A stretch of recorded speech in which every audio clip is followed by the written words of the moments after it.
Preferzo essas pinturas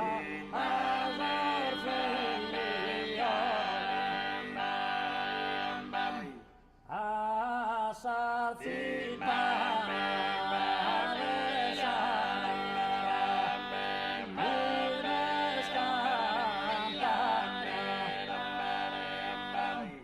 contemplende mia e solitudine non mi distrae in Perù.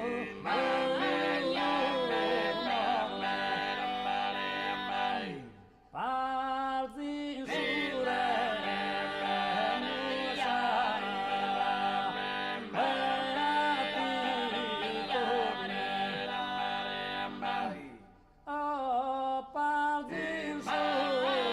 We'll get started in another minute. Thank you again.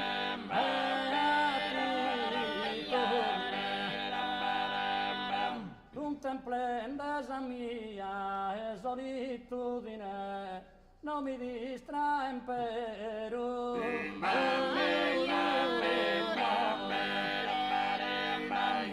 E parti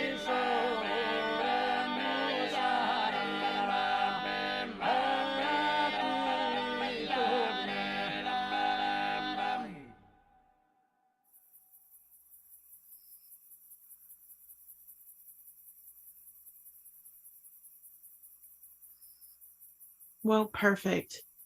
Thank you again, everyone, for being here and being a part of the second installment of our Christmas extravaganza, holiday groupings and events. I look very forward to introducing what we have today. Just 1 second as I realize, let me do my final checks here, and perfect. So before I begin, as always, we'll take a moment and introduce myself, and then give an opportunity for folks who feel like sharing. If you want to share, say hello, put some energy in the space, anything like that. And then we will begin. This is a kind of special part of our Arcane Alchemy series. So we'll talk a little bit about the class series that we've been a part of for the past year, and then go into more specifically what we're here to talk about today. Beyond that, we'll do 2 meditations, and I'll talk about those more in a bit. But to start, let's begin at the beginning, right? Who am I and what are we doing here? My name is Leia, Precious Thunder Warrior. My pronouns are they, them. And I have been doing this work for something like 10 years or more at this point. It feels more like 15 years. If I were to really think about it, but it also feels like a lifetime, and that we're always kind of walking the path, whether we like it or not. And so I have had kind of an interesting journey. I began kind of connecting to the spiritual through my connection to Islam. And from there, and that was sort of my childhood raising. I spent a lot of time looking at kind of what you might say is the left-hand path for a while, really connecting to kind of the teenage goth within, and then moving into kind of understanding from Shaktism and Buddhism and beyond that. I was an apprentice for a Mayan curandera for a little over 2 years. I was an apprentice, and that's how I got my name, Precious Thunder Warrior, which has been my gift to hold and my medicine to share. And I was also a teacher in that space for a while before I became where I am now. And if you're here, this is about 2 years in the making with many changes to come. But this Arcane Alchemy circle is, I think, really at the heart of what I'm trying to do through my practice, honoring my ancestors and sort of my, all the path, taking all the paths that I've had behind me and speaking from my own voice. And so through that, what I do is explore kind of a mix. Oh, and I've also been experienced in hedge witchcraft and green witchcraft and things like that. And so what I'm trying to do is kind of bridge that gap, because on my maternal line, I'm pulling from the Norse traditions. I have worked a long time with Norse paganism, I love the runes. The runes speak to me very deeply. And moving into kind of honoring as well the kind of Celtic Druid and Slavic lines, and still kind of working out what all of that means in this magical context, but feeling it very strongly as I've just moved and I'm closer to nature and closer to the forests. And it's just been such a blessing. So there's that kind of like wise woman knowledge coming from the matrilineal. And then on the paternal side, I'm coming from the work of ancient Babylon and the Canaanites and the Ugarites, as my family is basically from northern Syria, grew up on the Euphrates. And so that kind of northern Syrian, northern Iraqi heritage is very strong within me. And so as a practitioner, I look to kind of bridge that gap. And again, that's why, so it's part of what we're here to do, right, is to kind of look at the way magic has found a trajectory from that very early alchemy and sort of written practice, because it might not necessarily be the first, but a lot of Babylonian work was the first written down that we know of. That doesn't mean they were the first practitioners, but, we have very old records from them. And then we have kind of some of these Western takes, which are, not only European takes of looking at kind of modern witchcraft approaches. So trying to kind of bridge that gap is what I do here and what we're here to do specifically with Arcane Alchemy. And again, I'll speak more about that in really a few moments. But now that you've heard about me, I would like to open the space if anyone would like to share. I already see some comments, so I will read them out. And just because we've had some disruptions in the past, disclaimer, no one's able to come on mic or video at this time. So the best thing to do is, if you'd like to share, you can write in the chat, share whatever you feel like sharing today. It could just be your sign. It could just be how you're feeling today, how you're feeling about the holidays. Whatever needs to get out, feel free to. This is a safe space, and I only share to offer support. So let's begin. I see Rocco's here, and Rocco says, "Hey, out and about, but on my way home. Always thank you, Leah, for being with me, walking in faith and in with thee. I've been in thought since last night, and things are finally becoming more clearer than life." Yes, I love that. I love to see the flowers, the stars, the sparkles. Yes, let's bring in Black Santa. I love Black Santa too. Let's stay in faith. Christmas, New Year, new vision, flowers, hearts, and all of the above. Thank you so much, Rocco. As always, it's such a pleasure to have you in this space and have your big heart here, full of vibrance, full of energy. Thank you. Thank you for being here. Always a pleasure. I hope that trip home is safe, and I look forward to sharing with you. Yes, it was interesting to do kind of very divine feminine work, because I think sometimes I'm walking really at center, and so it's good to balance one way or the other, to really kind of be nourished by that wisdom. So thank you. And let's see, we've also got JR here. Welcome back, JR. I know it's been a while. Thank you for joining us today. I hope that you are well, and I am grateful for your presence. Just trying to make sure I can see all the comments. And I'll give everyone one more moment if anyone else would like to share. If you don't want to, that's okay too. I don't really believe in calling on people, so it's if you want to share.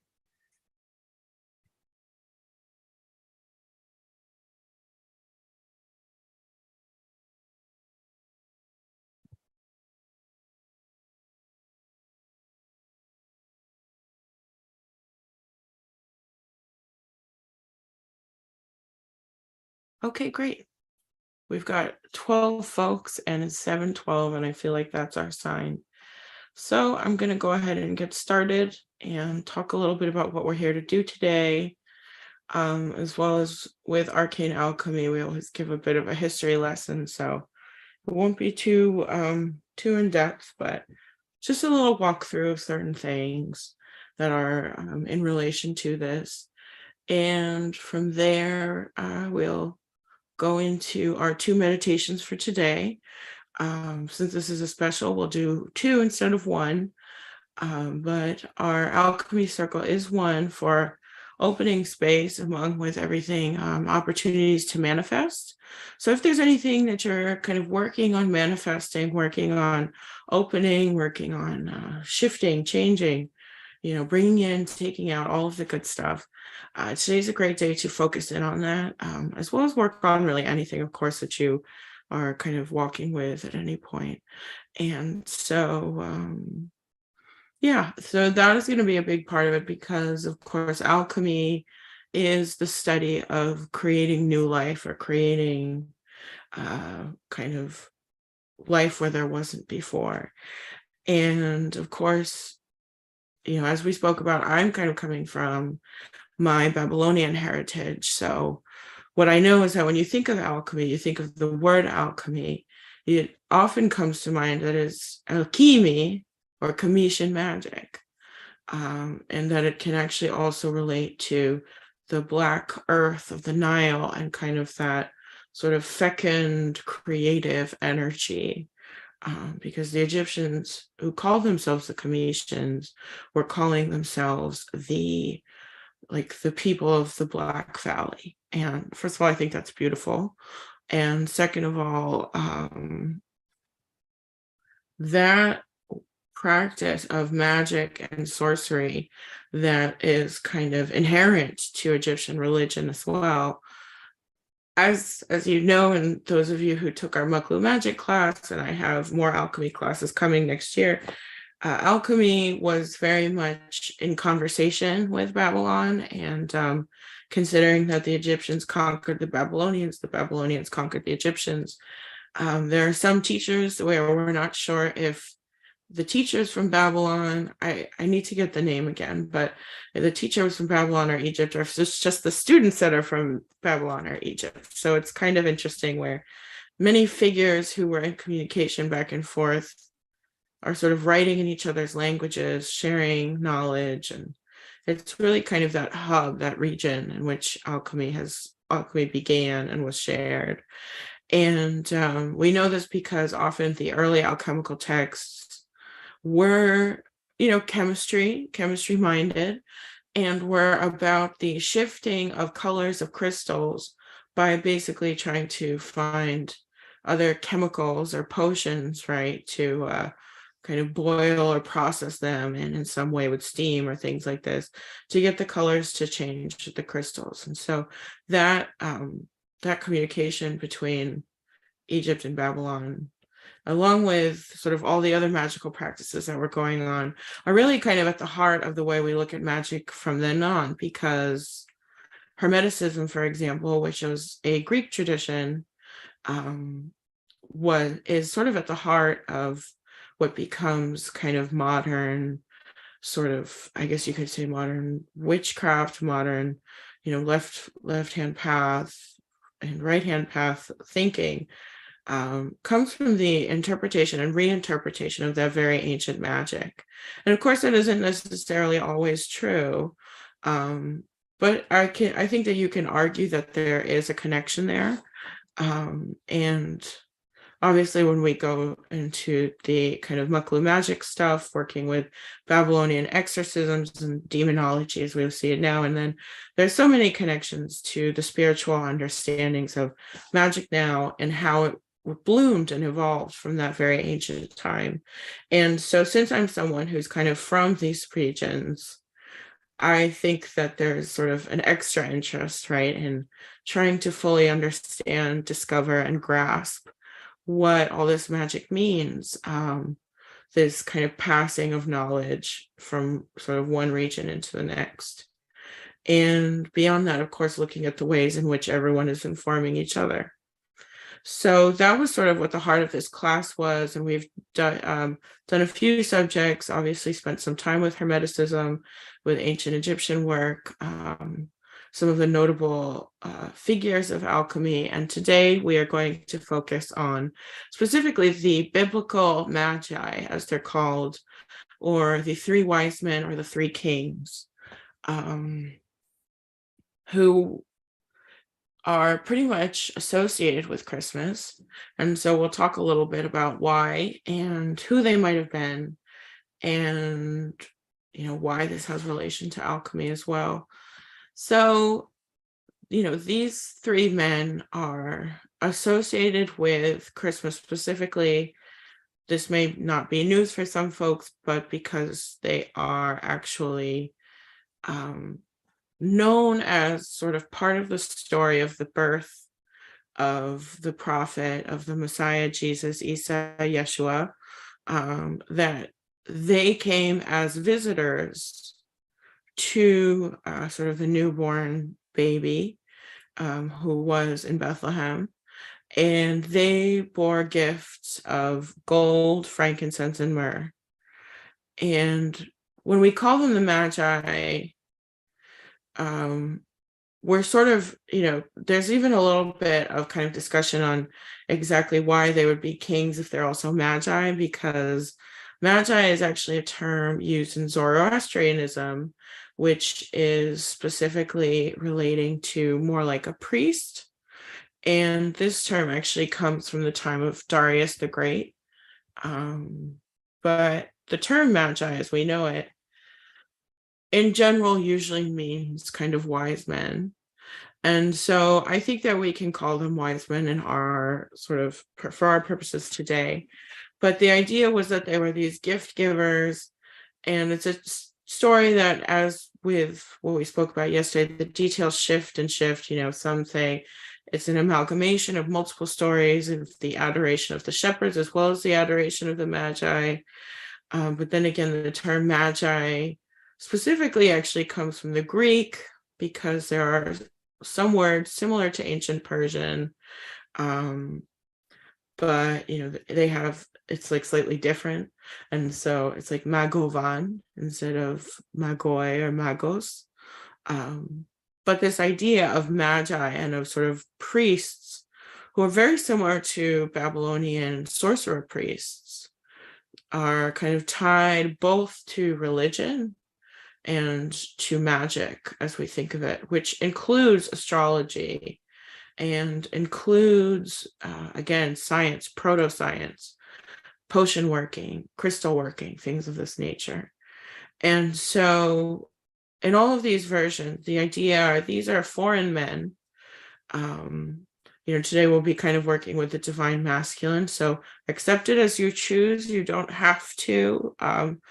You can kind of come in as a divine feminine self as well, and choose to receive or not receive, or invite in the Magi as three wise women. I invite all feelings of comfort around that as well.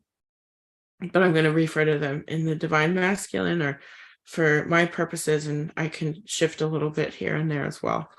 But so the idea, right, is that they were these three Magi who were in some way foreigners.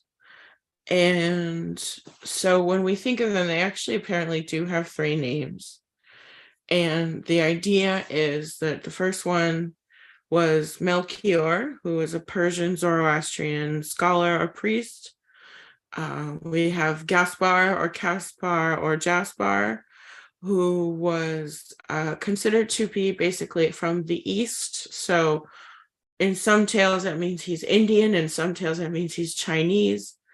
And then we have Balthazar, who is a Babylonian scholar, but that's only to some people, because sometimes either Balthazar or Caspar is actually Ethiopian, or potentially from, well, specifically Ethiopian, but they're also from any other places in the region, including the Gulf. And if you think of it traditionally, it's usually kind of like one Middle Eastern man, one Black man, and one kind of other, either brown or sort of, sometimes East Asian person. And so they have these many different names that span across multiple communities, but the idea is they're sort of representative of the civilizations at the time. So they're kind of the wise people who are coming from their civilizations, almost as emissaries, almost as ambassadors. And since this is a Christian story, a story of Christmas, they are honoring the new king, who is not even christened yet in the sense that he's a baby, but in the eyes of the divine has already been christened as sort of a new messenger, right? And a new person of interest, person to respect. Beyond that, they're famous for bowing to the Messiah and kind of inviting an importance of, I suppose you could say, humbleness. And so I think with those gifts of frankincense, myrrh, and gold, and this reverence for the divine, they have a lot to teach us, because if they do represent basically the pagans, because in truth, how could they be Christians if Christ was only born that moment? So if they're sort of representative of the people of the region and the pagans of the region, they are in a way potentially alchemists. And if they are magi, then they are sorcerers. Just as there's wise woman kind of healing witchcraft, there's also kind of wise man sorcery and wizardry. And so that is the type of energy that I think is so interesting and kind of mind-opening about these figures, is that there's actually there's magic that's brought into the opening of the Messiah. And not only that, but it's specifically this alchemy with alchemical and local herbs and plants, and gold being at the heart of alchemy, being gold itself, meaning in alchemy, the kind of oneness of all, or the knowing of the supremeness, not only of consciousness, but of all nature, kind of in an animist way. And then frankincense and myrrh, which were used in Babylon extensively and beyond, and are obviously still used by all people of the book, being connected to the divine, connected to the heavens, as well as bringing clarity, removal of energy we don't want, bringing in love and gentleness with the myrrh, and things of that nature. So they, not only do they represent these peoples, but they literally are bringing all the kind of religious, I suppose you could say, symbology that had been gathered before that moment. Because for these early civilizations, like Egypt, like India, like Babylon, and even, I'm not as familiar with Ethiopian society cultures, but I know that there must be as well these relations. And so I would say that they're representing the fact that religion was also magic, and that when you connect to the divine, you can do so as an alchemist, in the understanding that you can also participate in the act of creation. And so I know that for some people of the book, the idea that you can create the way God creates is not necessarily smiled upon, but I think nonetheless that sort of, at least in terms of metaphor and symbols in this story, the idea is that the religion that was also the magic of these societies that would have witnessed the birth of Christ in 0 AD were the acknowledgement that the best of all these magical traditions was coming together to frame and open this new path for the Messiah.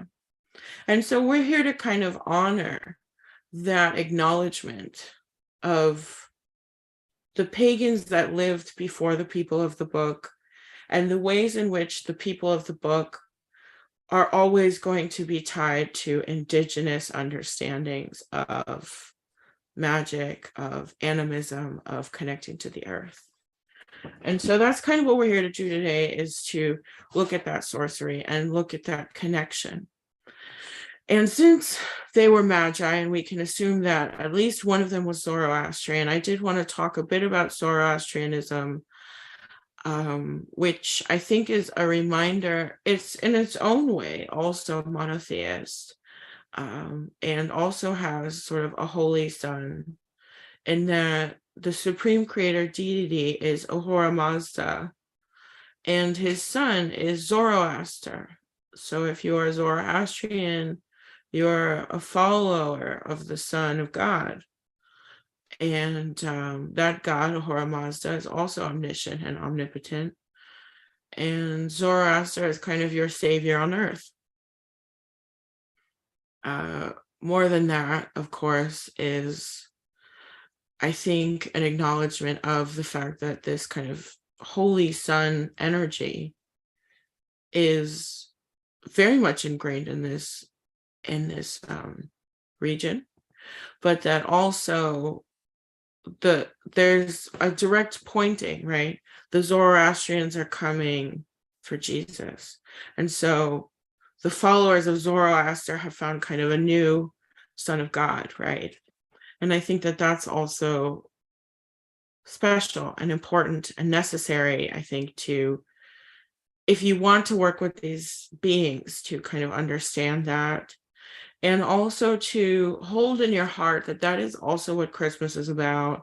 Just as we have the winter solstice tomorrow, we can acknowledge sort of the full human history. Like I read recently that whether we like it or not, many of our ancestors were, Christian or Muslim or etc. And so as we are kind of looking at our full ancestry, we can honor the very multifaceted knowing and sort of connection to the divine that we all have. So let's see.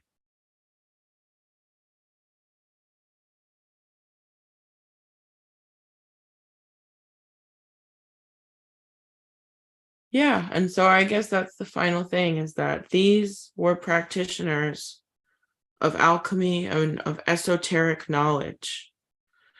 They literally followed the stars, just as an alchemist is an astrologist and follows the stars.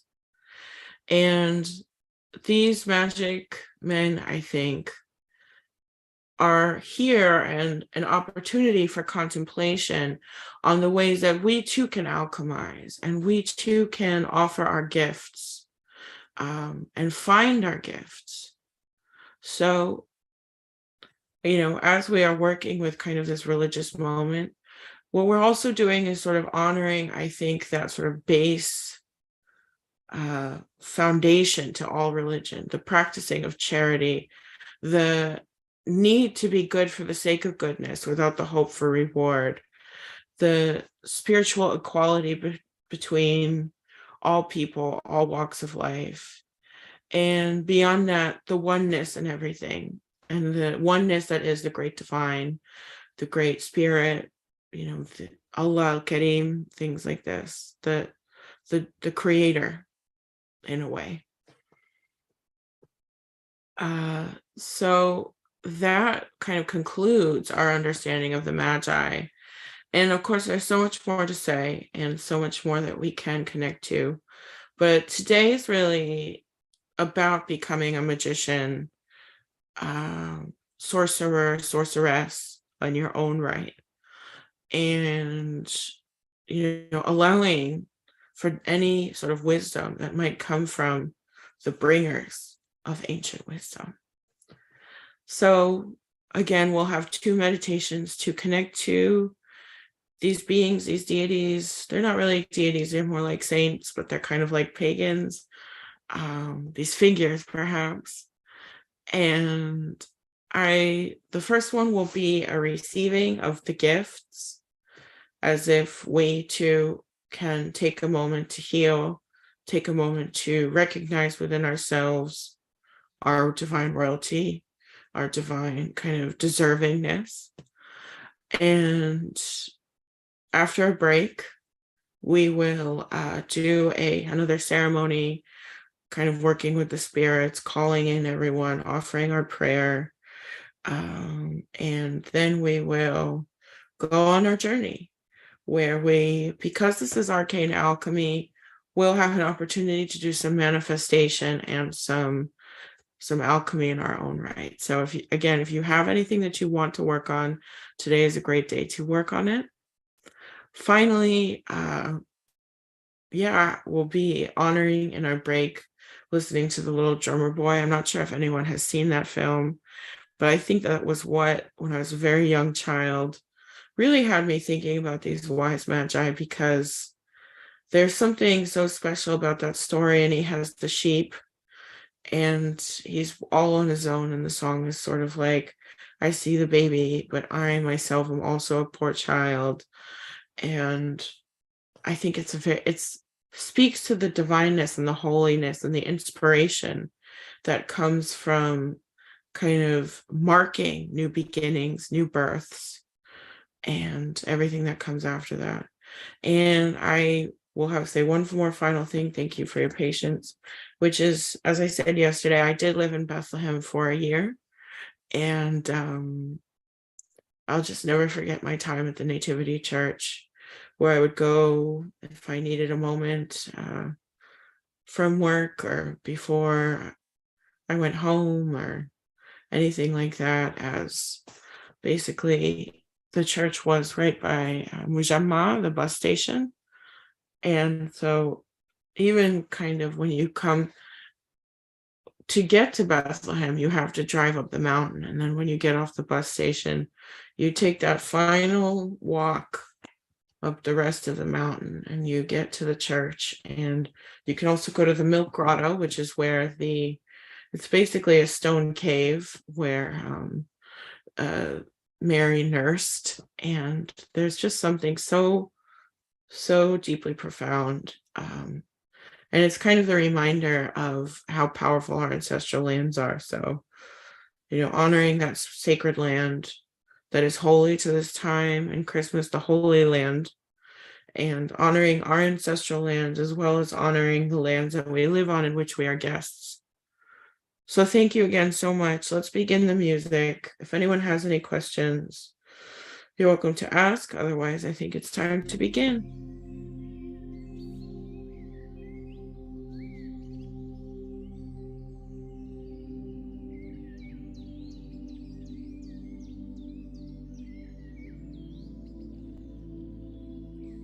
Go ahead and get comfortable now. If you have anything that you'd like to work with, an oil or a spray or a crystal or anything, now's a great time to grab it.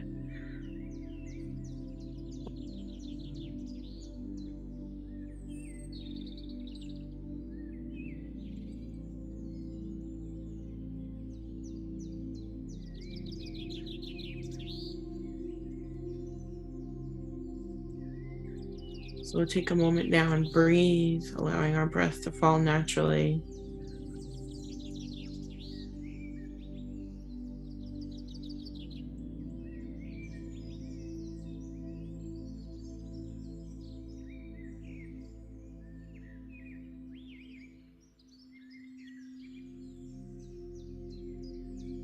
Now we'll do a guided breath together. So when I say 9, we'll breathe in. When I say 9, we'll breathe out, and I'll guide you. Breathing in together now, 9.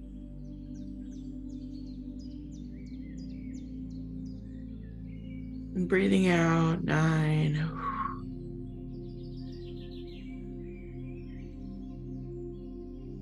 Breathing in, 9.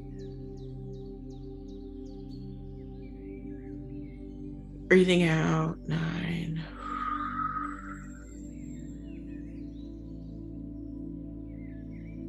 9. 9.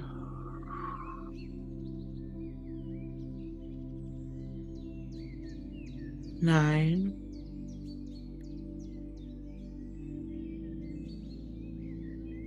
9.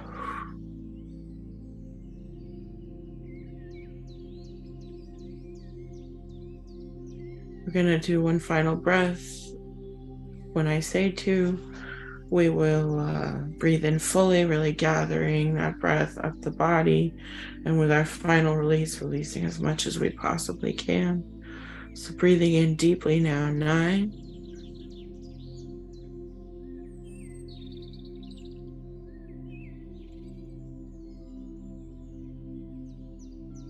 And breathing out, 9.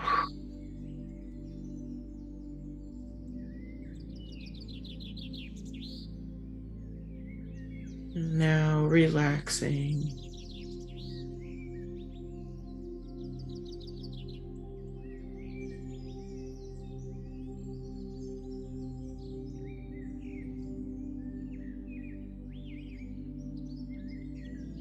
Taking a moment now to fully arrive to your room, to this moment.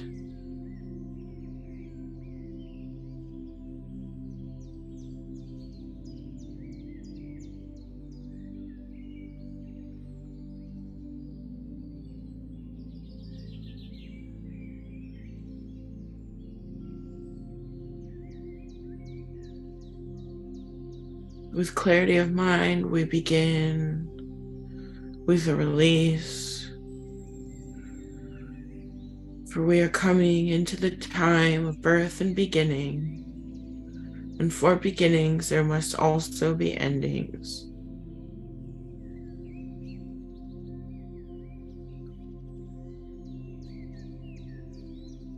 Releasing the day, releasing the to-do lists, releasing the meetings, the customers, the clients.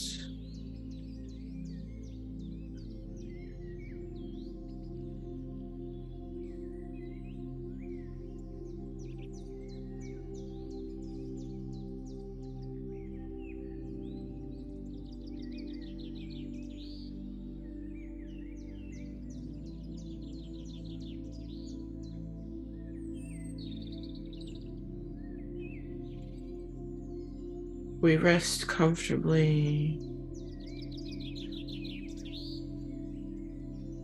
as we are beginning to open ourselves to the endings of all of these situations and all of these moments.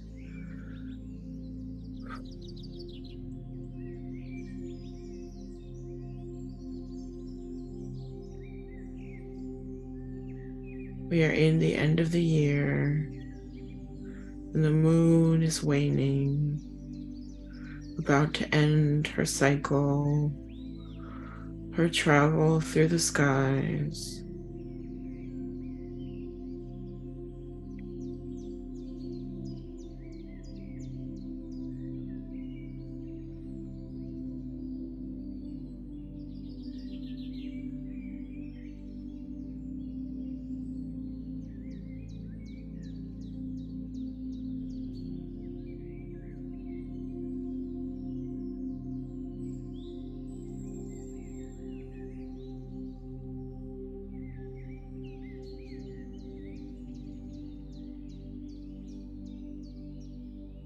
We are making space now for beginnings and transformations.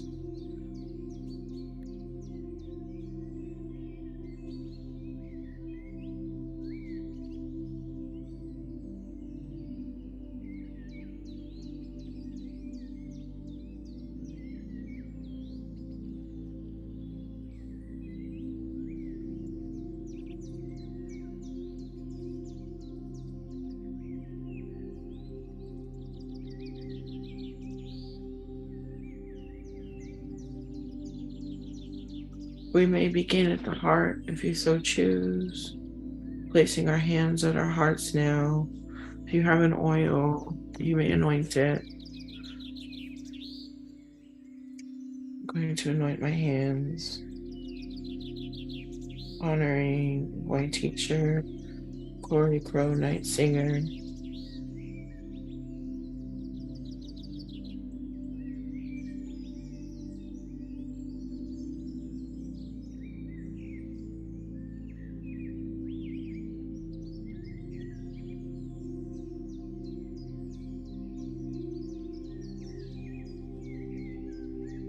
And kind of checking in with our heart.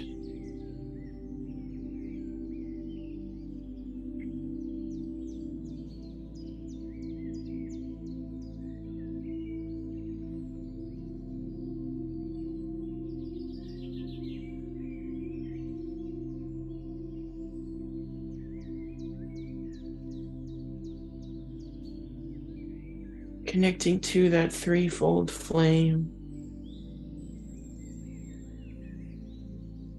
Checking in with our inner spirit, our inner magician, our inner star energy. You may feel heat or coldness.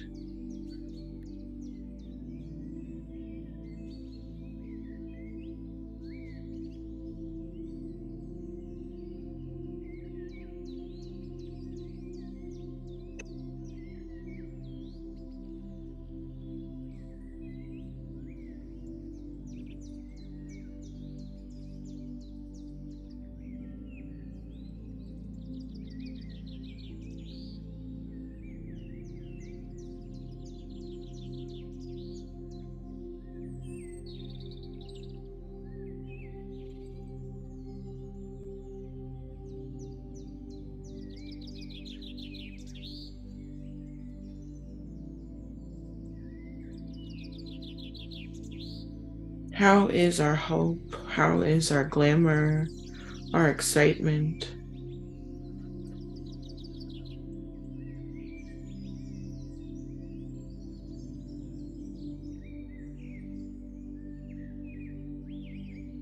What can we do to amend and mend?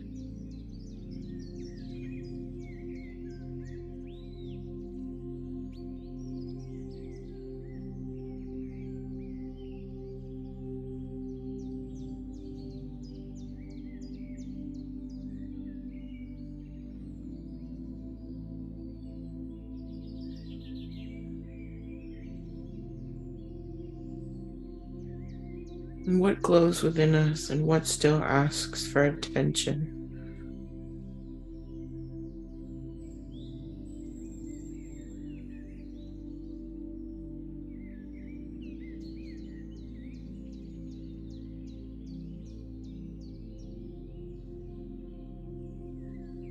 You may anoint or place your hands anywhere else. I'm going to place my hands on my stomach, solar plexus, star energy there as well.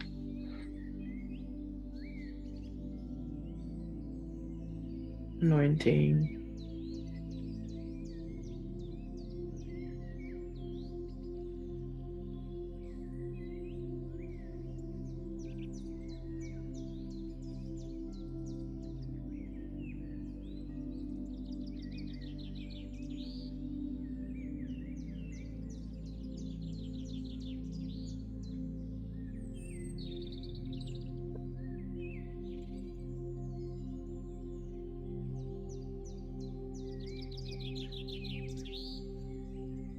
The relation to the past and future hangs with us at center, here at present. And we are the magic between the two worlds, between the two paths. And we ask now that we feel deeply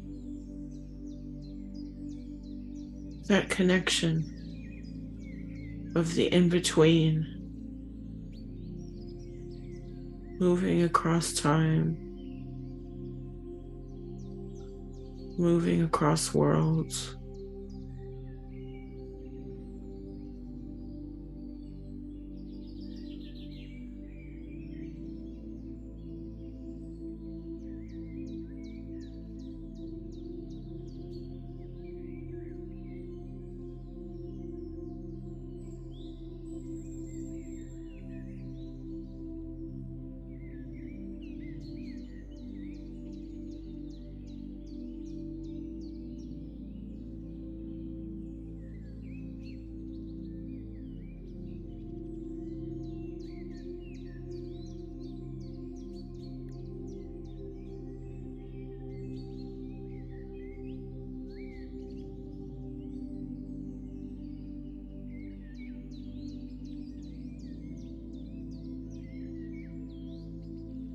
And in this place and in this time, in this travel, let us ask for the magic now to be awakened in our heart, in our body.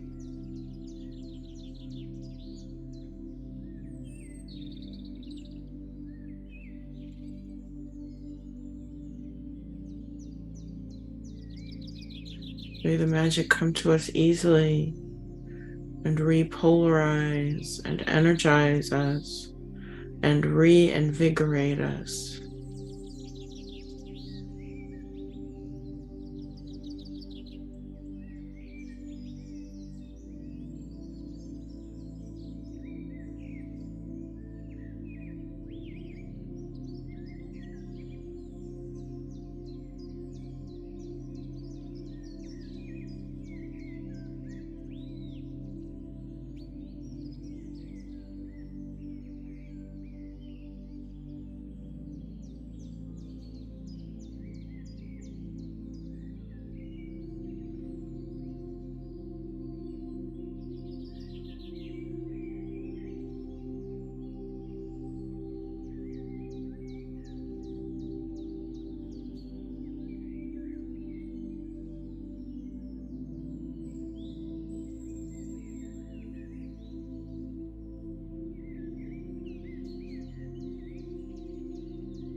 And so let us take a moment to listen to this magic. Listen to the self.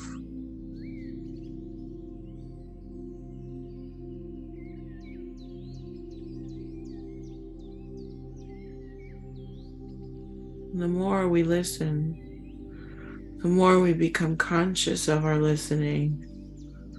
And the more that we are listening, we realize that our voices are speaking and then quieting.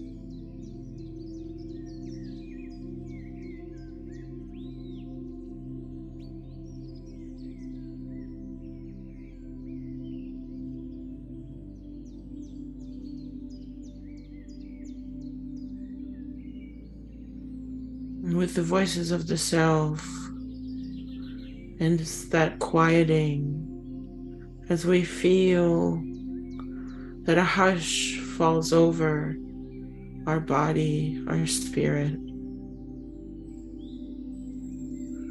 And so our magic brings us peace as well.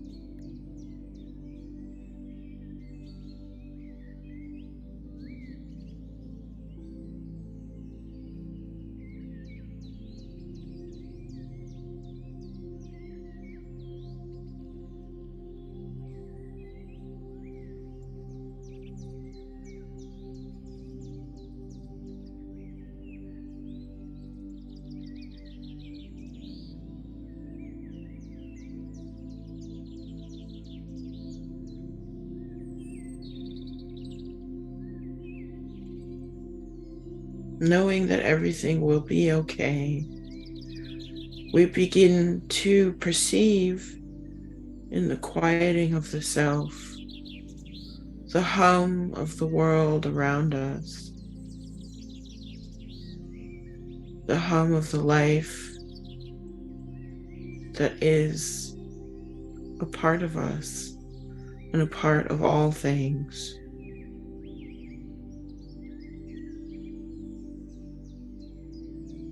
There is the growing power of the night, the growing power of the moment that we are in.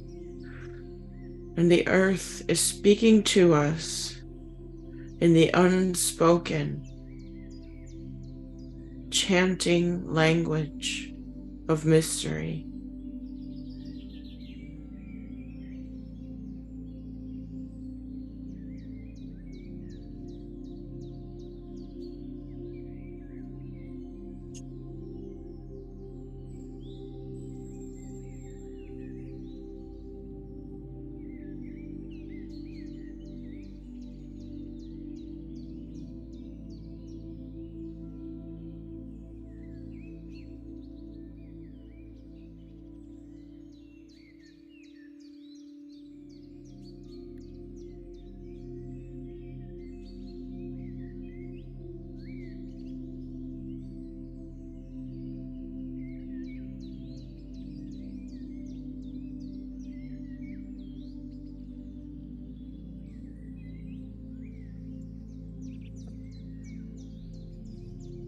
We are listening to the universe breathing and feeling the currents of the universe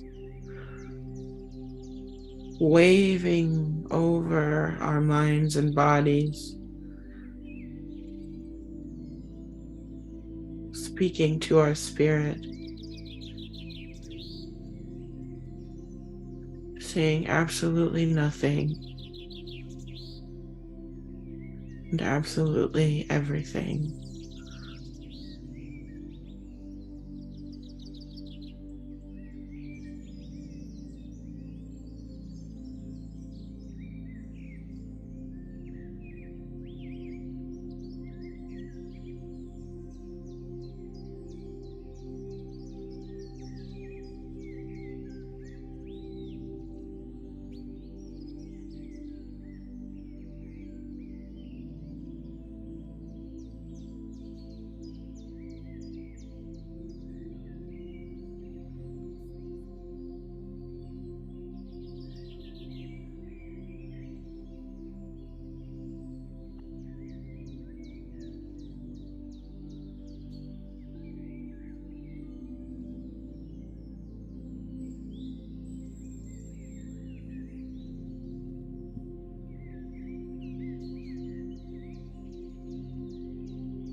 We now feel an opening in our third eye. You may put attention to your forehead or look up into your forehead and receive a kind of live wire universe awakening, as if the universe's lightning is coming and rerouting through our spines.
And we hear now, in this moment, in this opening of our psychic eye, the voice of the messenger, Mercury through the full moon in Gemini, the herald of this time of the birthing of the Messiah, Archangel Gabriel, God Enki and Nabu of Babylon, Hermes Trismegistus, the great sorcerer, Thoth Jehudi, comes now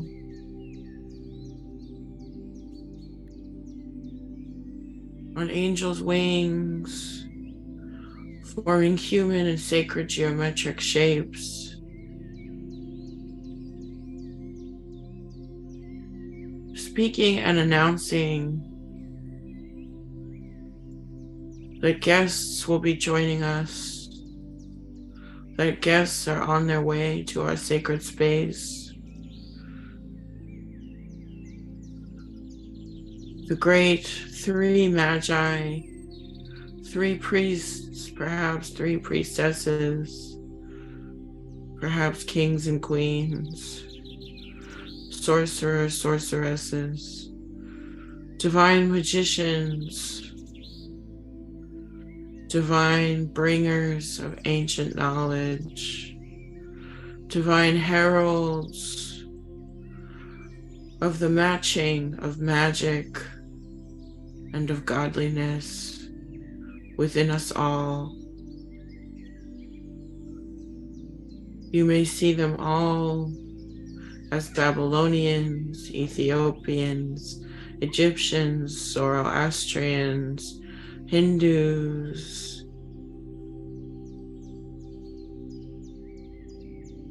Taoists,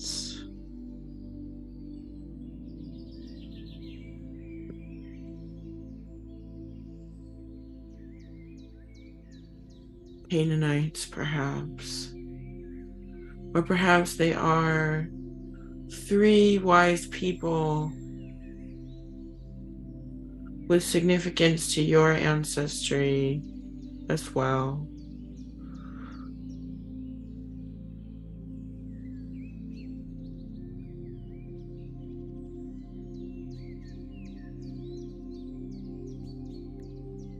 They come wearing bejeweled robes, impressive headdresses,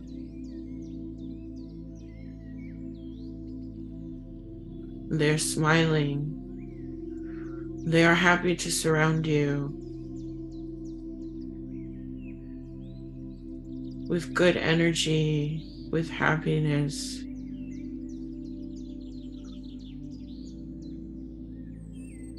We all wave to the Archangel Gabriel, Mercury, Nabu, Enki, Jehudi, Thoth, Hermes Trismegistus.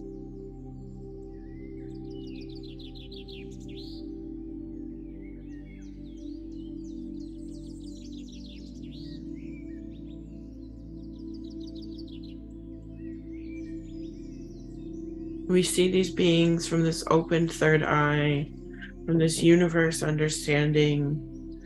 As we are coming into our own magical wisdom, they are here to support and to give gifts.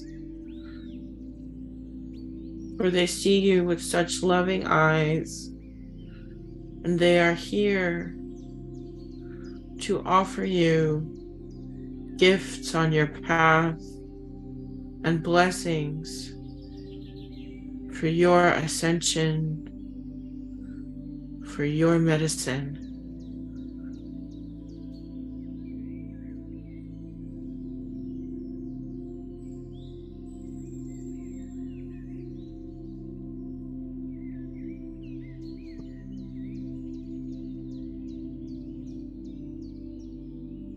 They honor the heart of you.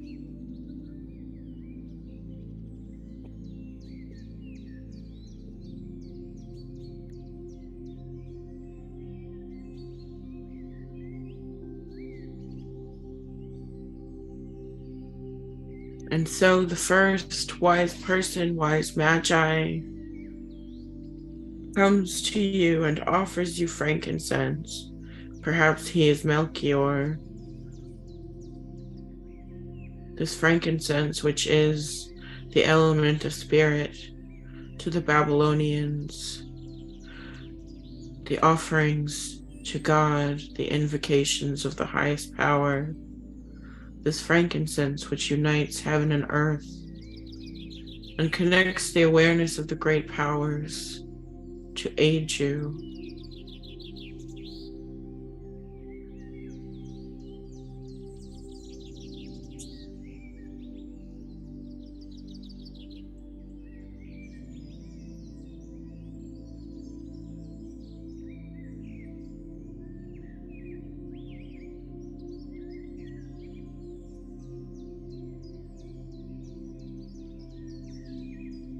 The frankincense is handed to you, offering emotional release of negativities, of our wounds, of our tiredness. If there's anything that has a hold on us, let us be showered with frankincense. May it all be taken away.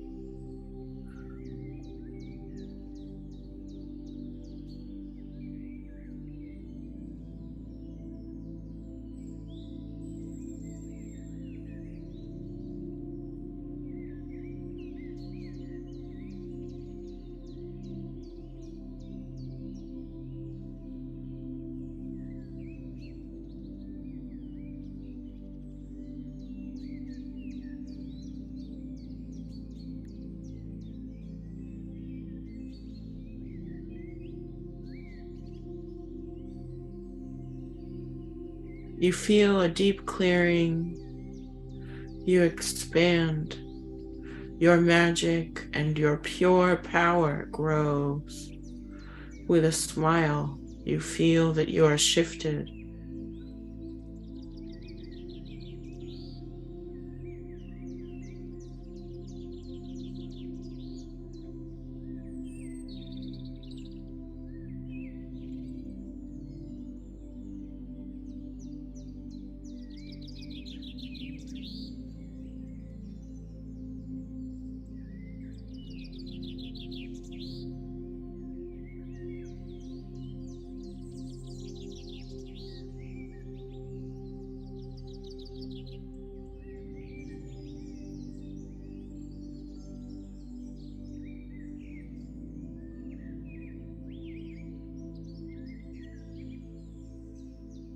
The second Magi comes to you now, Balthazar, or perhaps a representative meant just for you, and you are offered myrrh. Myrrh, who is also the element of spirit, who also connects us to the higher powers, who is an intervention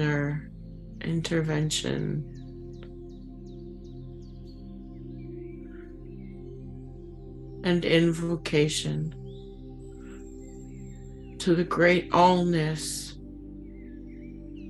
of heaven, earth, and the below, the underworld.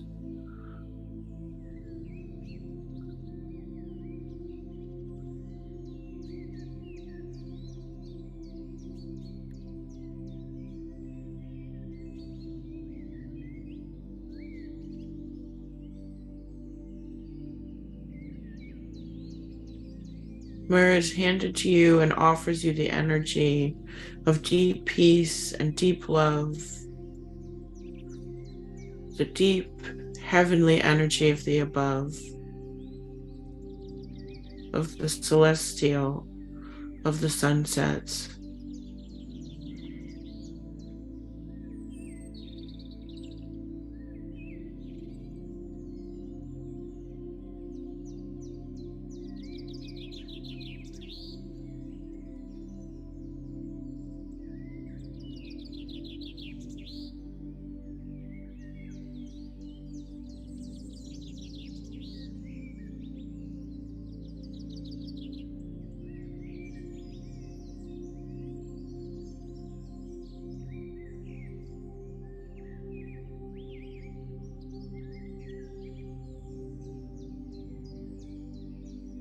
We are showered completely with the energy of myrrh.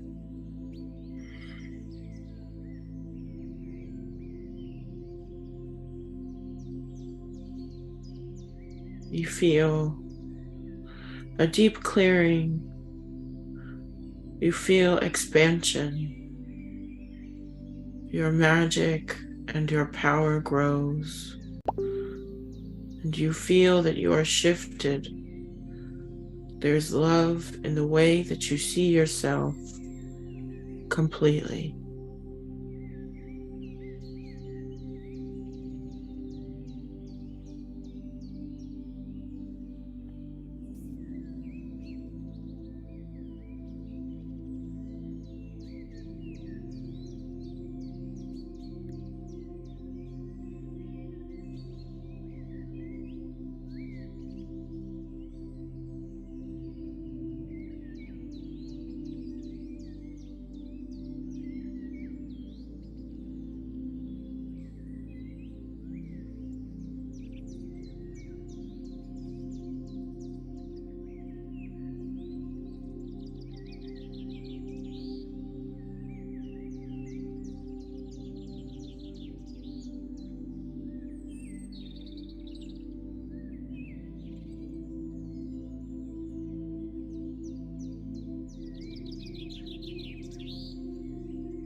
And so a third comes to you now.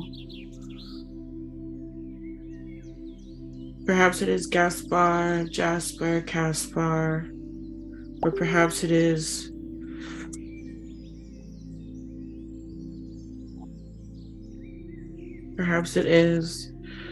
another emissary meant only for you.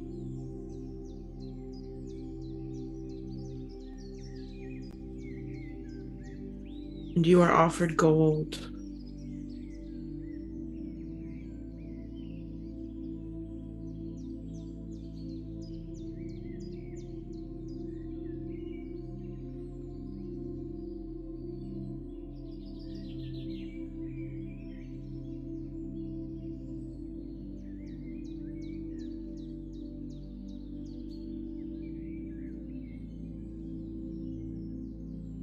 The gold is handed to you and offers you the energy of a deep spiritual awakening as the ultimate element of alchemy.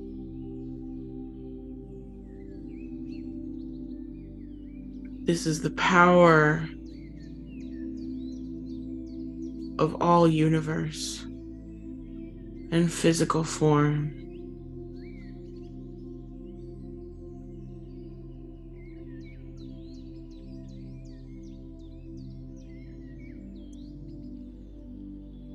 And with it is the full smile of self-understanding and self-love.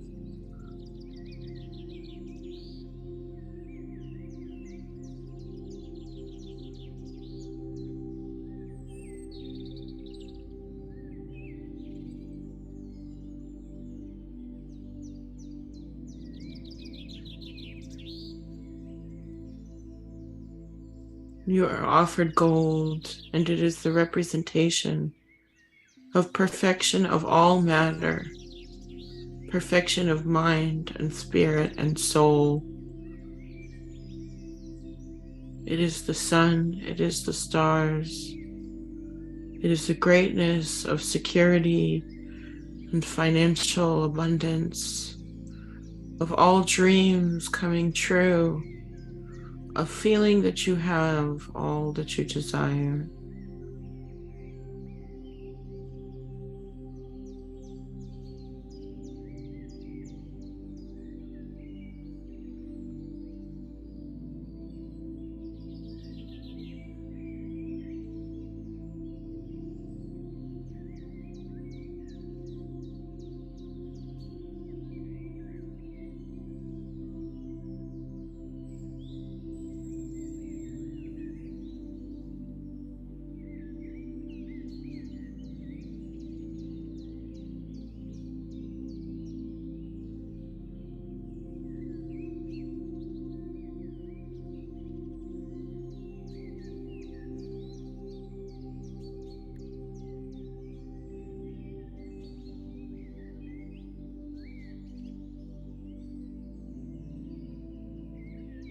You are showered with the power of gold, and you feel a deep clearing.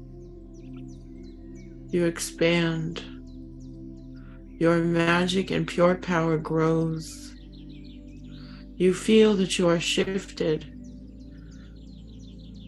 There is love in the way that you see yourself completely, and you feel that everything is as it should be.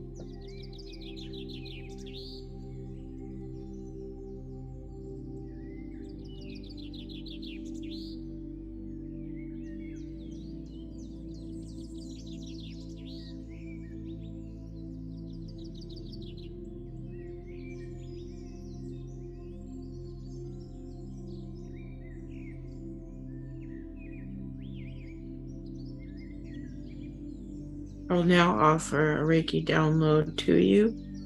So if you'd like to receive, feel free to do so. Receive all as you would choose to receive. And if there is anything that you would like removed, you're welcome to put it in the chat. And I will read it out loud.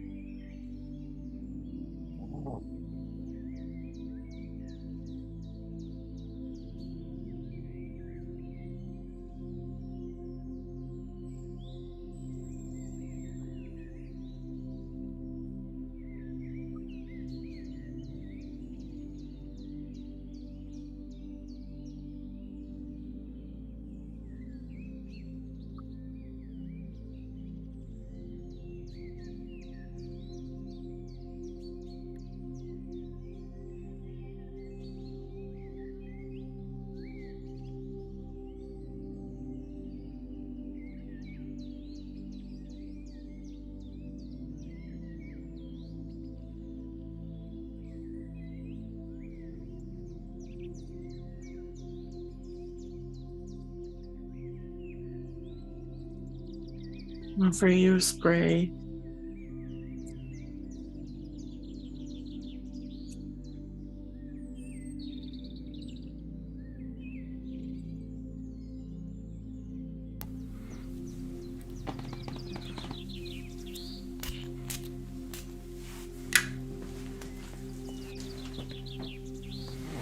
Cleansing you with holy waters.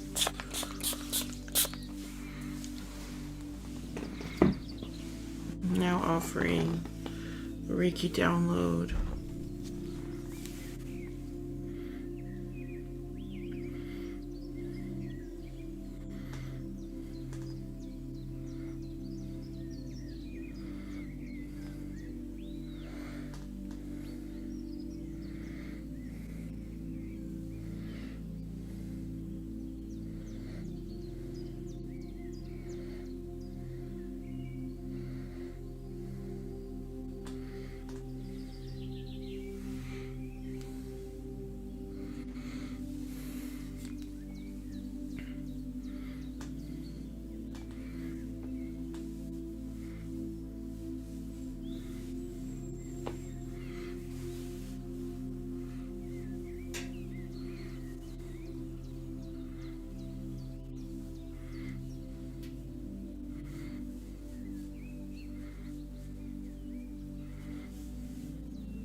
Gentle apophyllite.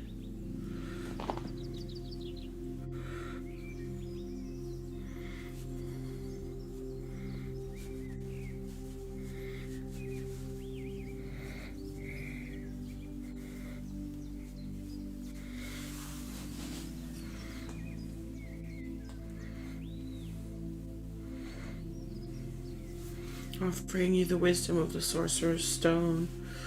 Offering you the shifting that you may be needing. Offering all that you ask for.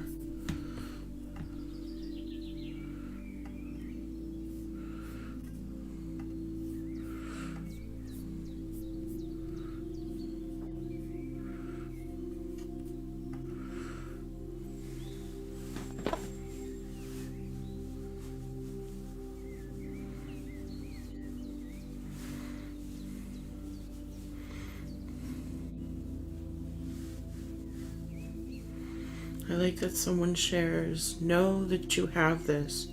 You are needed, you are important. To me and to many others, smile and shine. Need you to know that you are no different than those who you speak of. Believe all messages you channel. You are needed. You are amazing. Keep up the good work. Thank you for that message. Very empowering.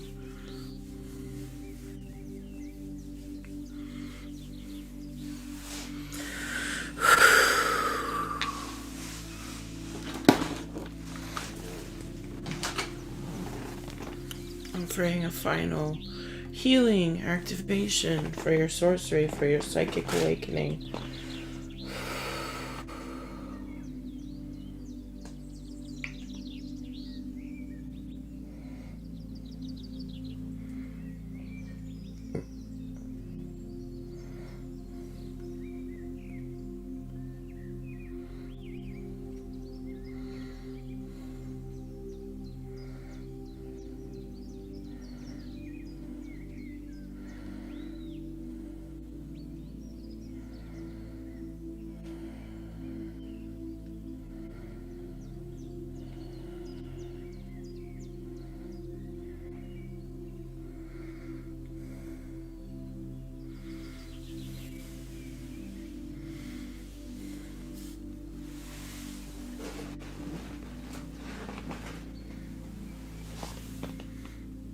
Offering final downloads now, final shifts.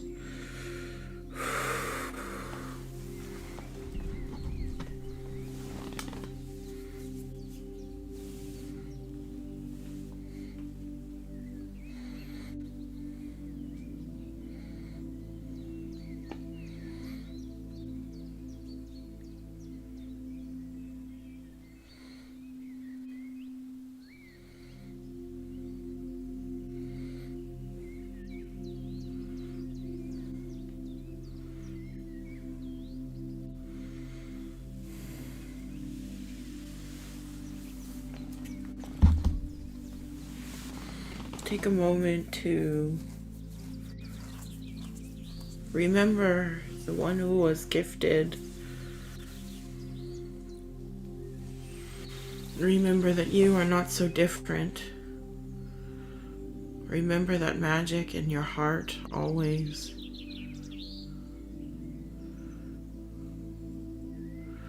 May it be a part of you.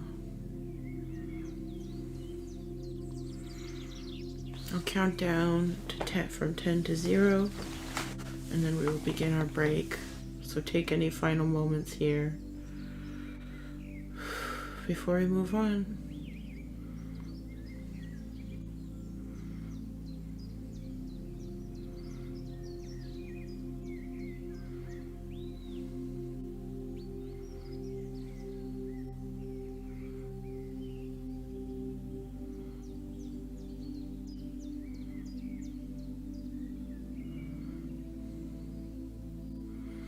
Counting down 10, 9, 8, 7, 6, 5, 4, 3, 2, 1, and 0.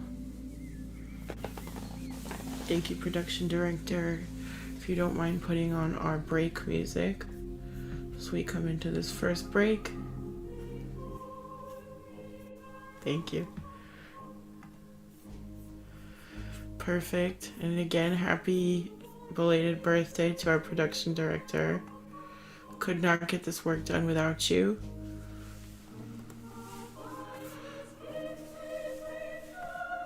Just remembering that film, the three wise magi, and a little drummer boy. Hi Melissa, welcome. It's good to see you. I hope you're doing well. Thank you for checking in. Jeffrey, thank you again for your inspirational message as well. And yes, if you are able to donate, that would always be greatly appreciated so that we can keep these events going as we are making our transition to our new form in 2023. Otherwise, please do stay in touch via the newsletter.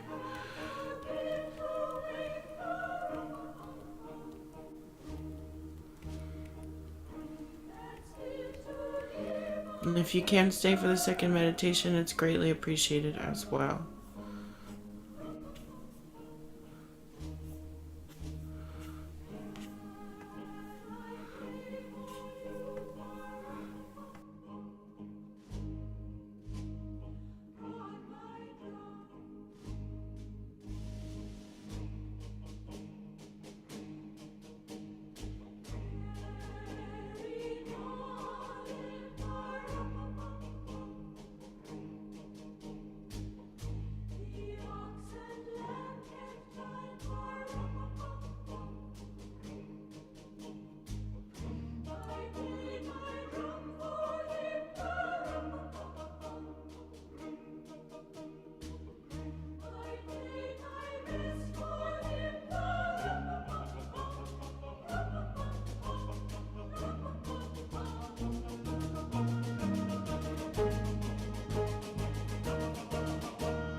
Thank you, Noor. I understand needing to leave early.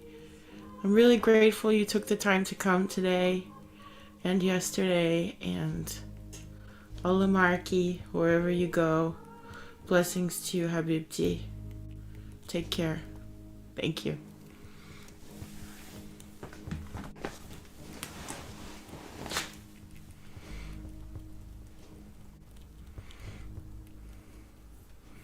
Okay. Thank you all again for being in this space. We'll move into our second meditation now.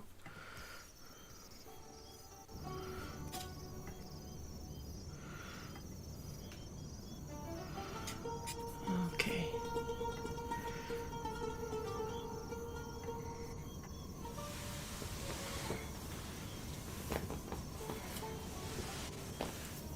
Really, I'm so blessed and honored by all who are here. It's really a blessing. Thank you. I'm humbled by people who have stayed around on the newsletter and pop in and out, sometimes months apart. I'm humbled by the people who come almost every time.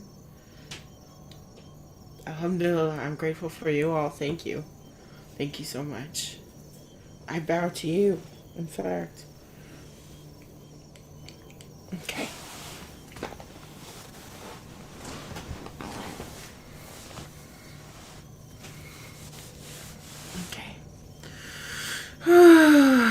Let's all take a moment, breathe, and we'll begin again with a prayer. I call in now the 7 directions, calling in the north, the place of the ancestors, calling in the east, the place of new beginnings, calling in the south, the place of our fire and passions, and calling in the west, the place of endings, the place of the setting sun. We bow in humble gratitude to these 4 directions and to the earth, Pachamama, Mother Gaia beneath us, to all living things, all beings on this planet, as well as to Father Uranus, the great universe, Father Sky, Anu, Allah, Al-Karim, and everything in between.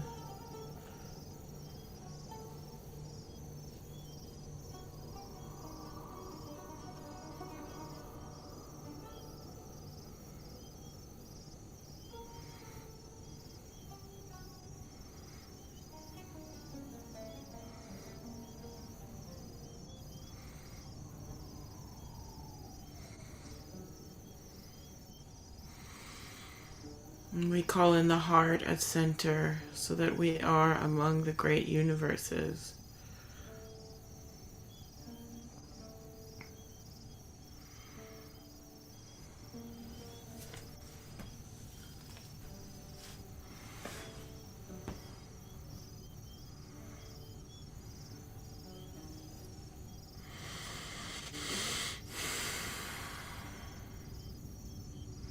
I also call in your guides, your allies with great gratitude, calling in your animal spirits, calling in your cats, dogs, birds, fish, four-legged deer, and horses, the butterflies,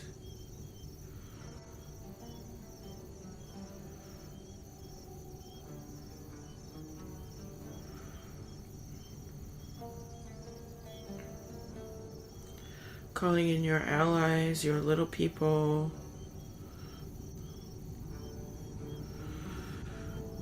calling in your ancestors,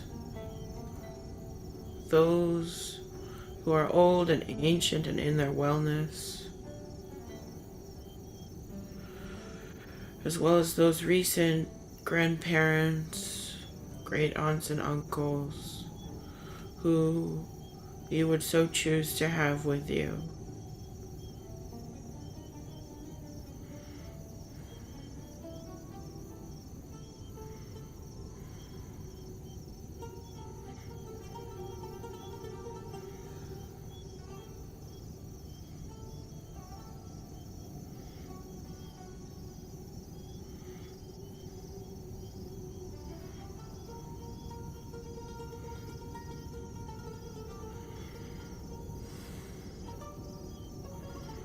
Calling in any angels, Mother Mary, the Messiah, Isa, Yeshua, Jesus,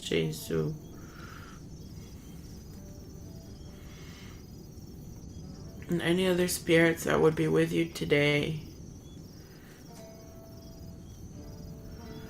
We ask that we are anointed by Spirit and ask for their protection for ourselves with great humble gratitude.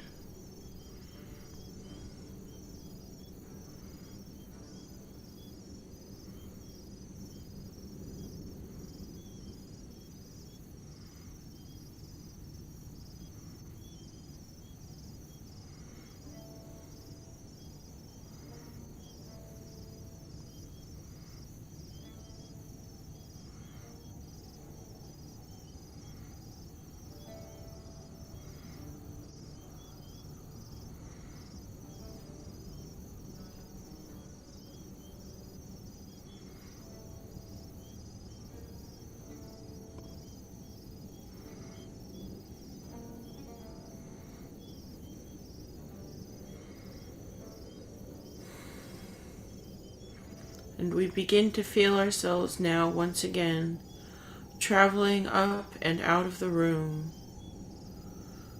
flying through time and space.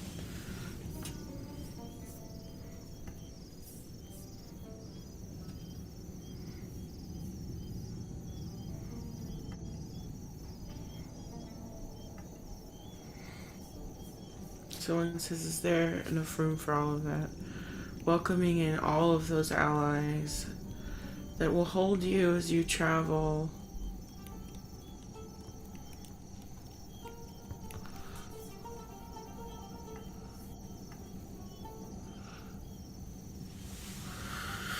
through time and space until we arrive in the dark of a desert.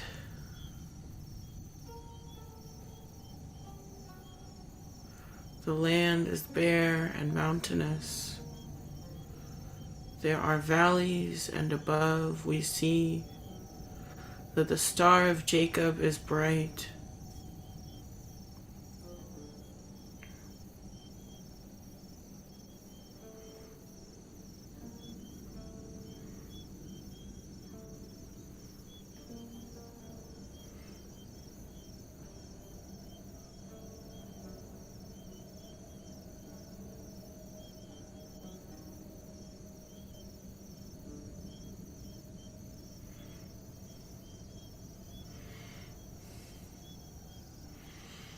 On camels, we see now the visitors coming to us.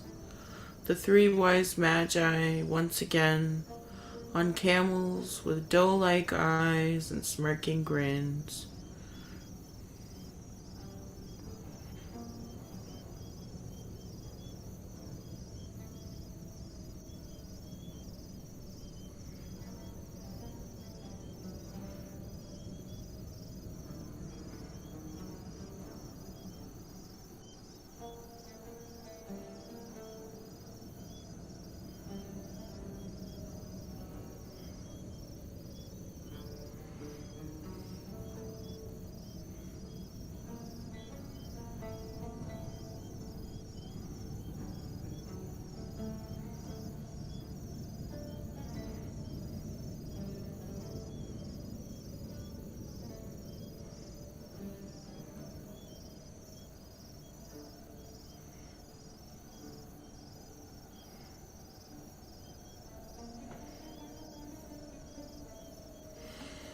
They invite us to join them so that we may begin our ride through the night.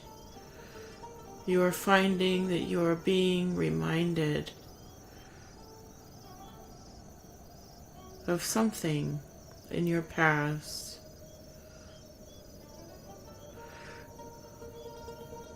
As if you're returning to nostalgia on this journey.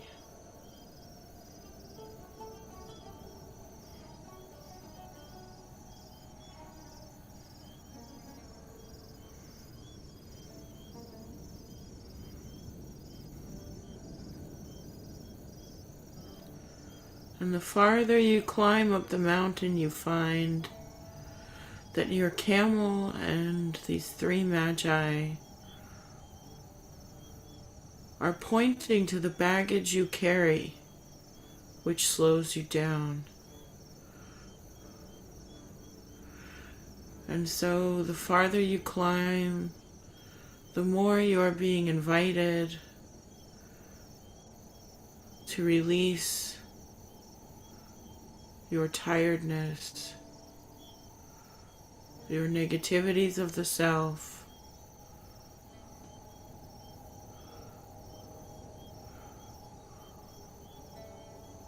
inviting your bags to be cut so that you may climb.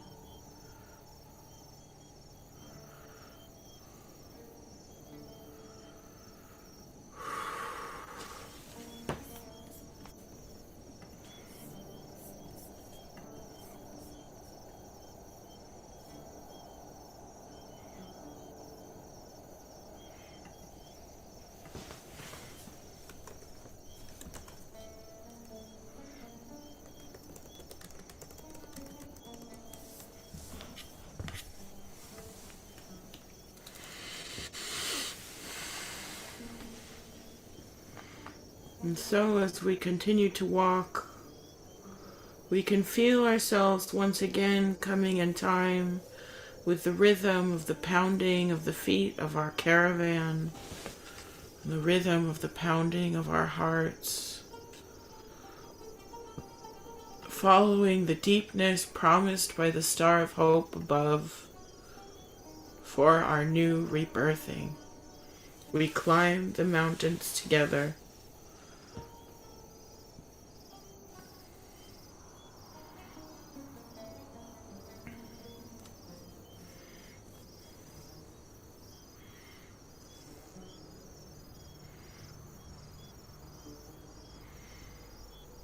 We feel that we are leaving behind the earth and instead moving towards a growing of power in our hearts, so that as we reach the top of this mountain, the top of the mountains of Bethlehem,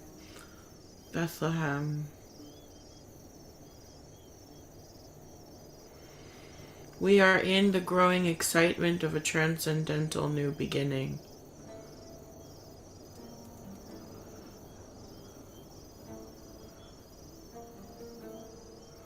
We stand at the stables at the Church of the Nativity, between the Milk Grotto cave where Mary nursed her son, Isa Yeshua.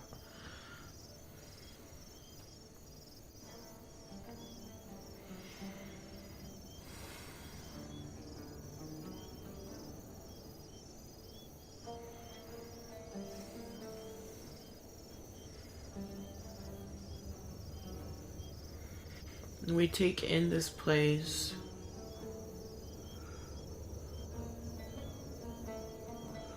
which today is our temple of alchemy, acknowledging who we see and who invite us in through the gates.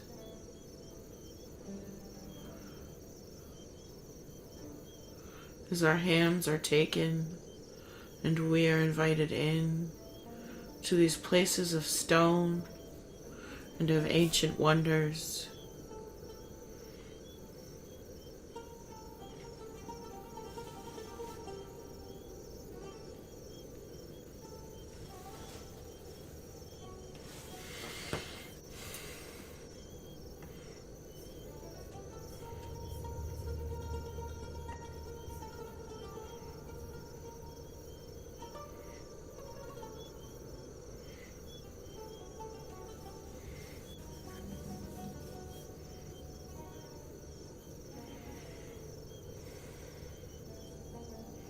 The Magi take your hands now and lead you to the center of the church, where we see the great infant held in the arms of a veiled woman, El Messiah.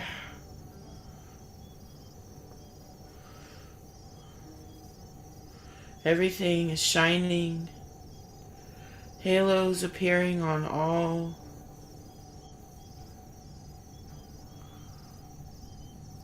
A halo above your head too.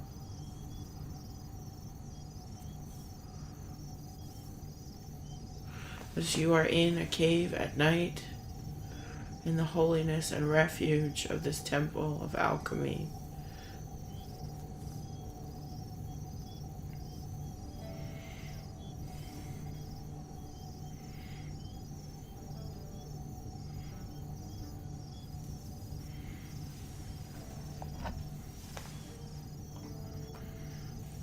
If at any point you feel like you'd like to anoint yourself, you're welcome to.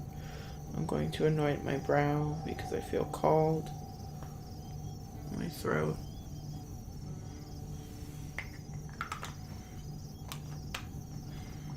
And actually the back of my head too.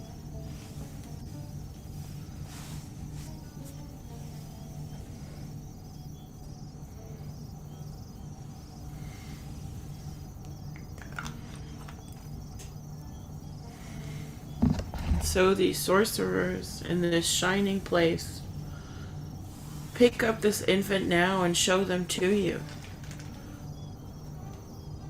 And you see that that infant is you.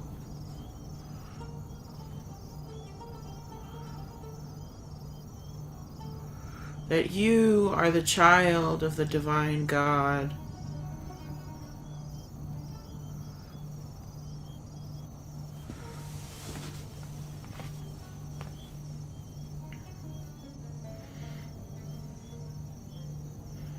They ask you, what do you make of your memory of creation? How do you remember your birth?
You behold the child who is like a star, radiant with rainbows, with the whispers of your ancestors, with the successes and failures known and unknown, mind so completely open.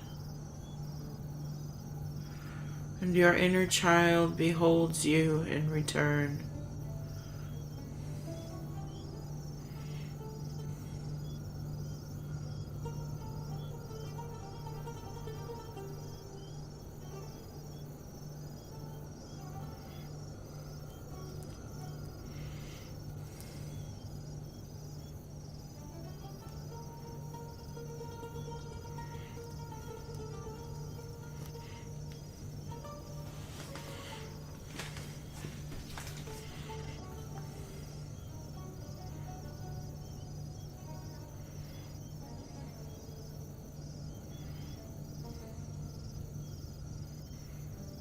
You invite in inner child healing, remembrance, and relation, seeing that you are this child of God, that you hold within you the possibility and potentiality to create all that you desire. You feel healings towards memory, towards cycles, towards the past.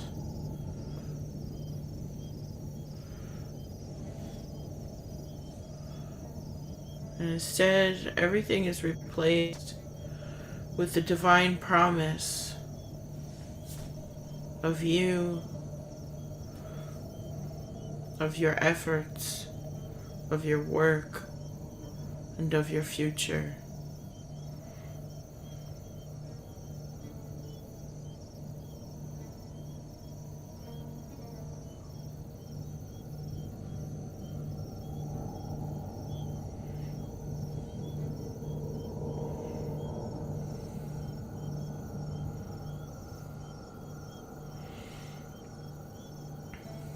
That great current and breathing of the universe, of God, of the divine, links you now to this infant, so that you and the past, the potential, are melded as one.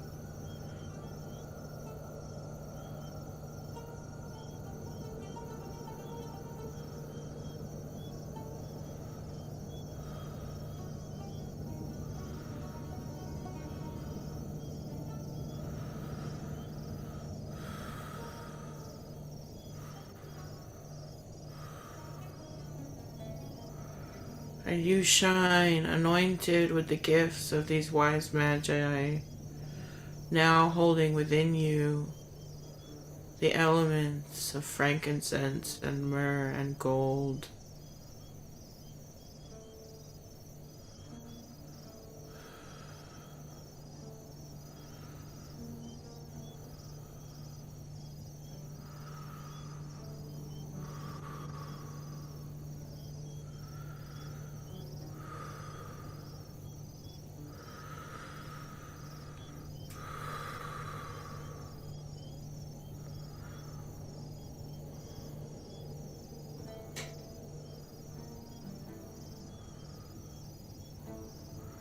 And you feel at the top of these mountains that feeling of being at center of heaven and earth.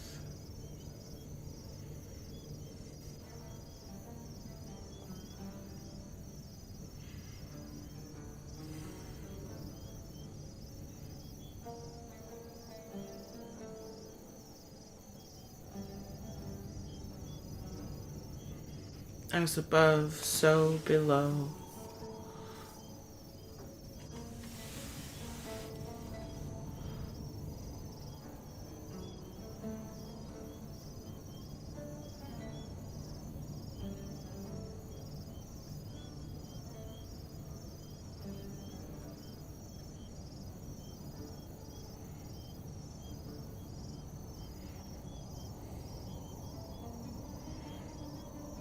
And through these Magi, these practitioners of alchemy, we remember the Hermetic secret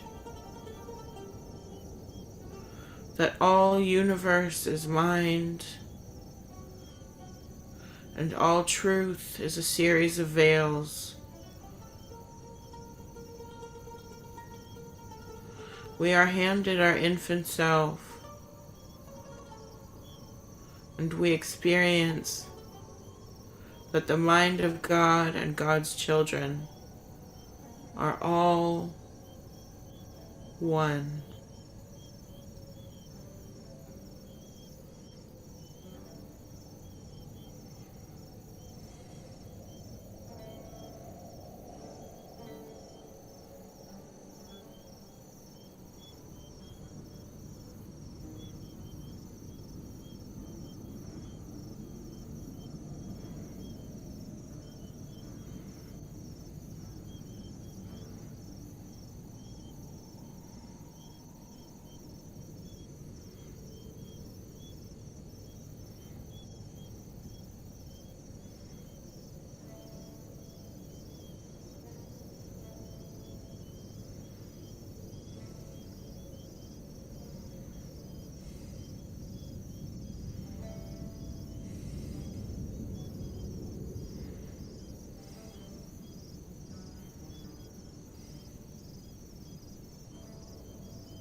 You are invited now to place your infant self in a manger or crib that you create specifically for your comfort and coziness and softness. We thank our inner child, our inner God's child, divine child, for the remembrance of beginnings of purity and of love and of self-healing.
And the Magi surround you now and remind you that in the pure joy of new beginnings, there is also the pure joy of creation, which is the love of alchemy.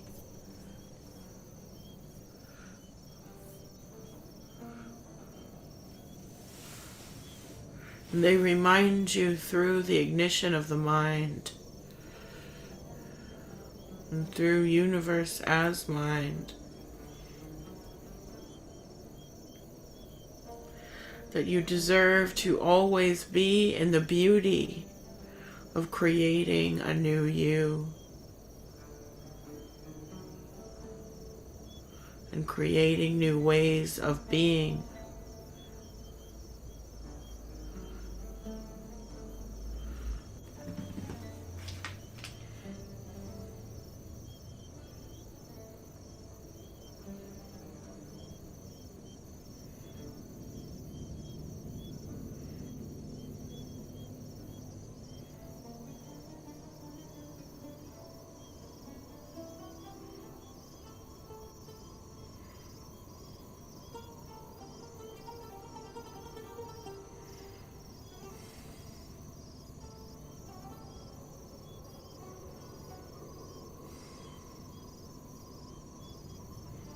just as you have climbed this mountain, you will climb many more.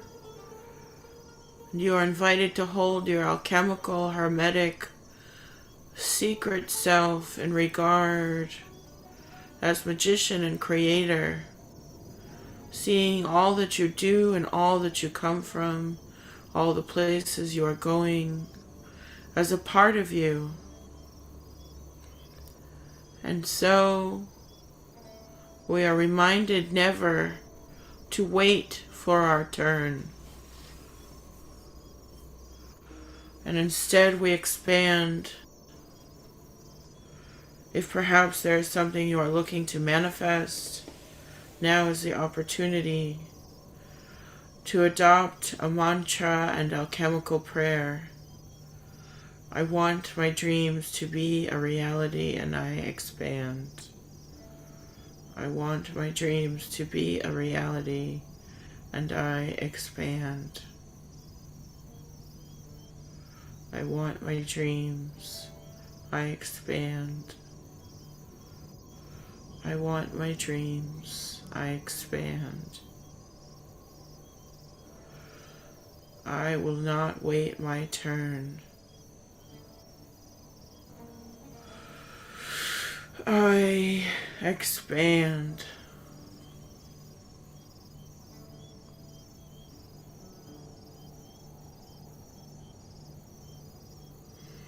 We take this moment to manifest and weave. If you have any candles or incense, now is the time to use them.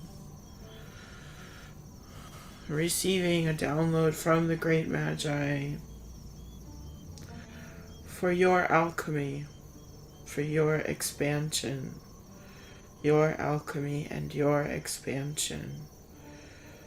The cycles will begin new, and you are at your time of new beginnings. We receive the wisdom of the wise Magi.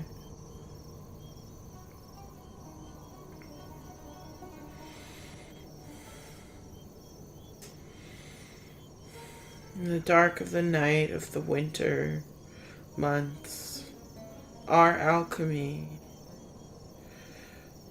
is our healing blanket, is our golden shine, is our true power. As you are blessed now as alchemist and manifester, you feel the true magic of you beating with the true magic of the universe. You, child of God, you, divine sorcerer, sorceress, divine Magi, divine wise one, that manifestation is within you. Your dreams are within you. Your expansion is within you.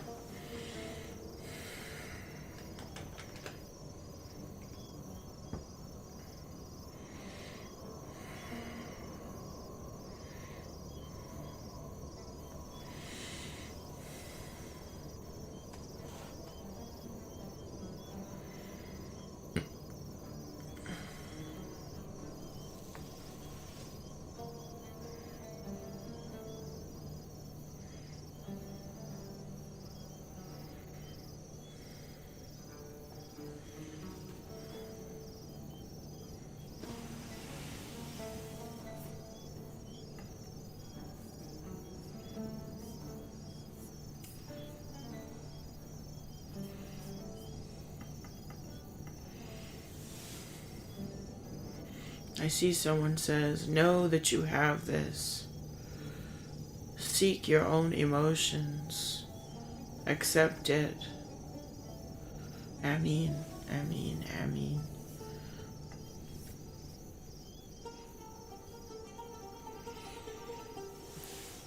Holding your alchemy within you, the Magi come to you now with 3 final gifts.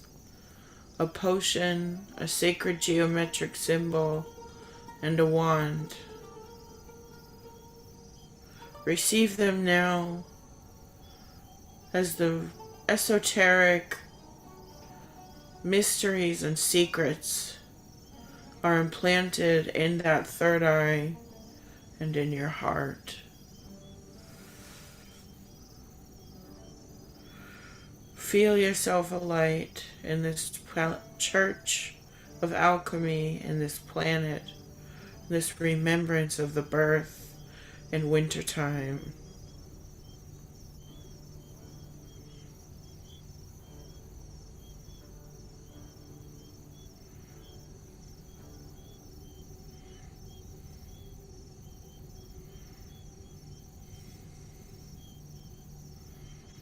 Receiving any final messages and wisdom now. I will count down when it is time to return.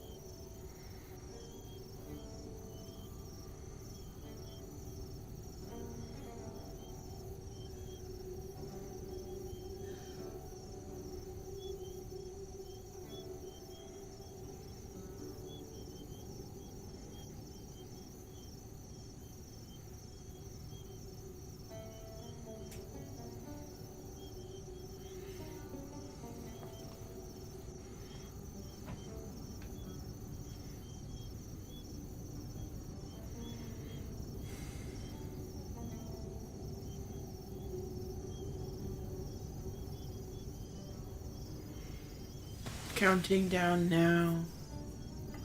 10, 9, 8, 7, 6, 5, 4, 3, 2, and 1. You can return now from your temple, returning back to the room.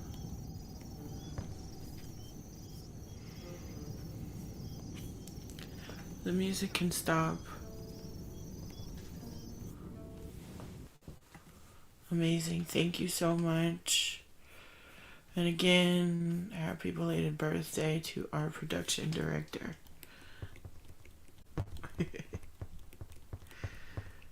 All right, I'm going to keep the space open now if anyone would like to share anything about their experience, what they saw, what they felt, or just any words of wisdom. And then after everyone's shared or hasn't shared, we will close the circle. I'm just going to check comments now to see, make sure I have everyone here. It's okay if you don't share anything either. As I've always said, I don't call on people.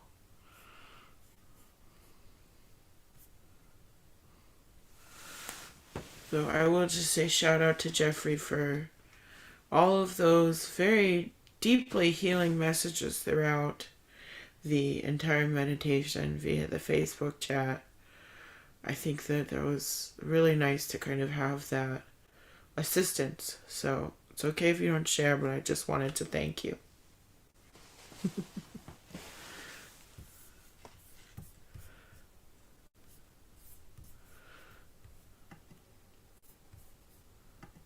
Okay. I'm not seeing any shares, but again, everyone's welcome to reach out to me. Whether it's your first time or it's your 10th time or it is your 100th time, it turns out we've done 111 total events actually. So that's kind of special if you ask me. I'm really grateful for your presence here. Really grateful for all that you share, all that you are. And Jeffrey says, don't allow for that emotional energy to fade from within. Yes, thank you for the words of wisdom, Jeffrey. I think that truth is really at the heart of doing this work, is making sure that we keep that flame alive. So thank you for that.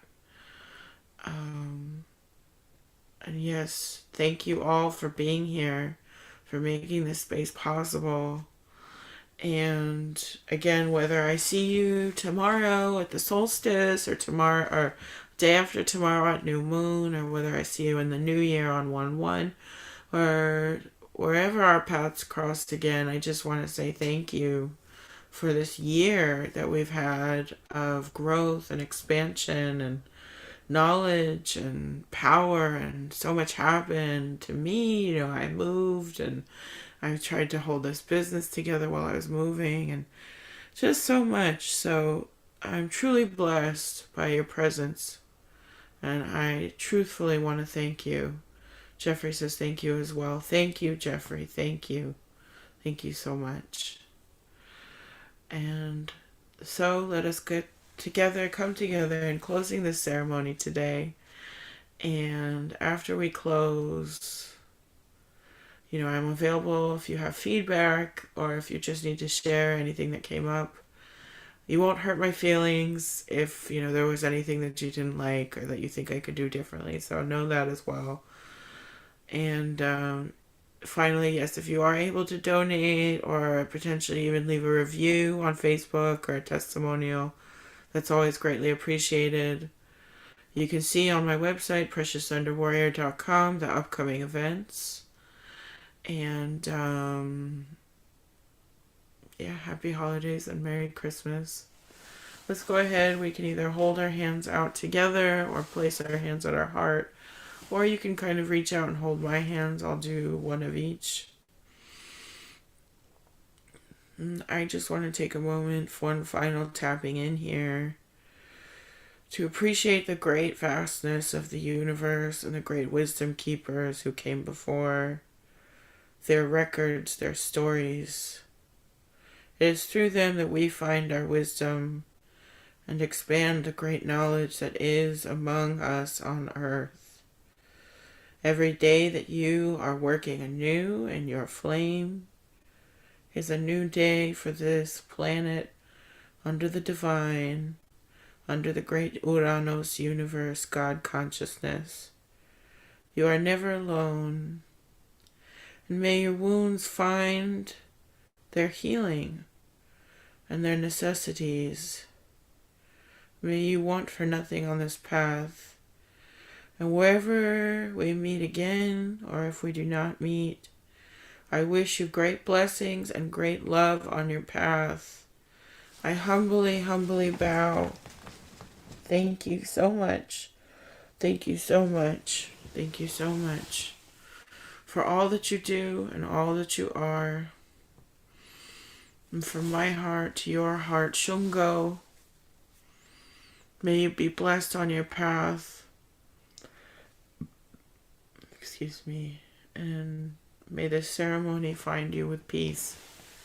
I saw some folks came in a little late, and so I welcome you to revisit the stream recording on Facebook or on YouTube. Otherwise, thank you again, everyone, for being here. And if you liked the event, you'd like to come back, we have the solstice tomorrow. I'm very excited. I was born on the equinox, or fall equinox baby, so to speak. So I really love these kind of liminal moments in the passing of the seasons. And I find them, especially as someone kind of very in between, I feel very connected to them. So if you can join, you're welcome to. And again, many blessings. Have a wonderful evening. Goodbye and take care. And thank you. Thank you so much.